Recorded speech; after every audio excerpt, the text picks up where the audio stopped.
வடக்கு டொரண்டோவில் உள்ள ஒரு கட்டுமானத்தின் உயரமான கட்டிடத்தில் இயற்கை எரிவாயு தீ விபத்து ஏற்பட்டுள்ளது. குறித்த விபத்து நேற்று காலை 9:30 மணியளவில் நடந்துள்ளது.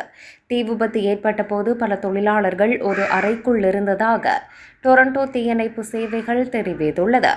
விபத்து வெடிப்பால் ஏற்பட்டதா அல்லது எரிவாயு கசிவினால் ஏற்பட்டதா என்பதை அதிகாரிகள் உறுதிப்படுத்தவில்லை.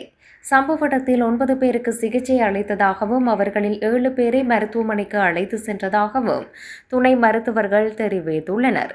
6 பேருக்கு உயிர் ஆபத்தான காயங்கள் ஏற்பட்டுள்ளன. மேலும் ஒருவருக்கு சிறிய காயங்கள் ஏற்பட்டுள்ளன. இதனையடுத்து இந்த விபத்து குறித்து தொழிலாளர் அமைச்சகத்திற்கு தகவல் தெரிவிக்கப்பட்டுள்ளது. மேலும் தீ விபத்துக்கான காரணம் என்ன என்பதை கண்டறிய விசாரணைகள் நடந்து வருகிறது. இந்த நிலையில் டொரண்டோ தீயணைப்பு அதிகாரிகள் தங்கள் ஆய்வை நிறைவு செய்தவுடன் கூடுதல் தகவல்களை வெளியிடுவோம் என தெரிவித்துள்ளனர்.